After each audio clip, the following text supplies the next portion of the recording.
L'Église est le corps visible de Jésus-Christ sur la terre, c'est l'image de Dieu que le monde peut observer. Il ne faut donc pas s'étonner que le diable s'acharne à la détruire. Pour ce faire, il procède de deux manières. En un, de l'extérieur, par des persécutions et la séduction du monde. En deux, de l'intérieur, par la division et le sectarisme. Nous allons voir ensemble la menace du sectarisme. La multiplication des sectes sorties du christianisme est une manifestation concrète des attaques du diable pour détruire l'Église de l'intérieur en excitant l'orgueil des gens doués d'une forte personnalité. Avant eux, il y a eu aussi Mahomet qui nie dans son Coran plusieurs doctrines centrales du christianisme concernant Jésus, sa résurrection corporelle, sa divinité, sa mort à la croix, pour nos péchés, etc., etc. Donc, concernant les témoins de Jéhovah, je me concentre sur leur fausse doctrine principale, m'attardant spécialement sur la divinité de Jésus-Christ, qui est si centrale au christianisme, aux vraies valeurs de la foi. J'espère qu'en prenant connaissance de ces textes, vous arriverez à parvenir, avec l'aide du Saint-Esprit, à renverser les forteresses des faux raisonnements selon qu'il est écrit. En 2 Corinthiens, chapitre 10, verset 5, nous renversons les raisonnements et toute hauteur qui s'élève contre la connaissance de Dieu, et nous amenons toute pensée captive à l'obéissance de notre Sauveur et Seigneur Jésus-Christ. Je parle aussi des adventistes, de qui les témoins de Jéhovah sont issus. En 2 Timothée chapitre 2 verset 16, écarte les discours vides et profanes, il est dit. Car ceux qui les tiennent avanceront toujours plus dans l'impiété. Leur parole rongera comme la gangrène.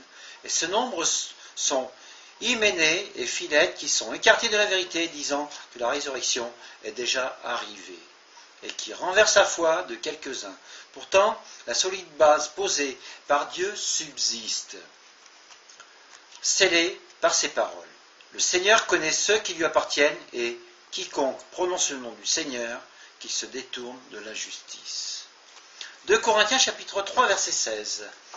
Lorsque le cœur se convertisse au Seigneur, le voile est enfin ôté. Or le Seigneur c'est l'Esprit, et là où est l'Esprit du Seigneur, là est la liberté. Nous tous qui le visage découvert contemplons comme dans un miroir la gloire du Seigneur, nous sommes transformés en la même image de gloire en gloire, comme par le Seigneur l'Esprit. Hébreux chapitre 12 verset 14, recherchez la paix avec tous et la sanctification, sans laquelle personne ne verra le Seigneur. 2 Thessaloniciens chapitre 2 verset 13 nous dit, Dieu vous a choisi dès le commencement pour le salut, par la sanctification de l'Esprit et par la foi en la vérité. Éphésiens chapitre 5 verset 18 nous dit, ne vous enivrez pas de vin, c'est de la débauche. Soyez au contraire remplis de l'Esprit. Galates chapitre 5 verset 22 nous dit, mais le fruit de l'Esprit, c'est l'amour, la joie, la paix, la patience, la bonté, la bénignité, la fidélité, la douceur, ainsi que la tempérance. Avons-nous cela? 2 Pierre chapitre 1 verset 3 nous dit, comme sa divine puissance nous a donné tout ce qui contribue à la vie et à la piété au moyen de la connaissance de celui qui nous a appelés par sa propre gloire et par sa vertu, lesquels nous assurent de sa part les plus grandes et les plus précieuses promesses, afin que par elles vous deveniez participants de la nature divine, en fuyant la corruption qui existe dans le monde par la convoitise.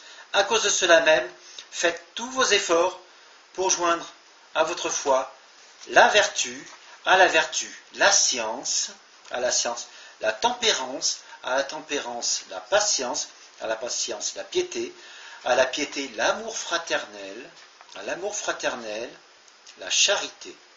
Car si ces choses sont en vous, et y sont avec abondance, elles ne vous laisseront pas oisifs, ni stériles pour la connaissance de notre Seigneur Jésus-Christ. Apocalypse chapitre 22, versets 18 à 21 nous dit, je le déclare à quiconque entend ces paroles de prophétie de ce livre.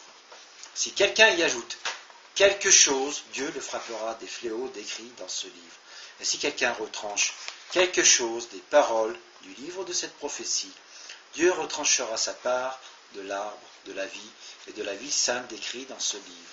Celui qui atteste ces choses, oui, je viens bientôt. Amen. Viens Seigneur Jésus. Que la grâce du Seigneur Jésus soit avec nous tous, ainsi qu'avec son Église.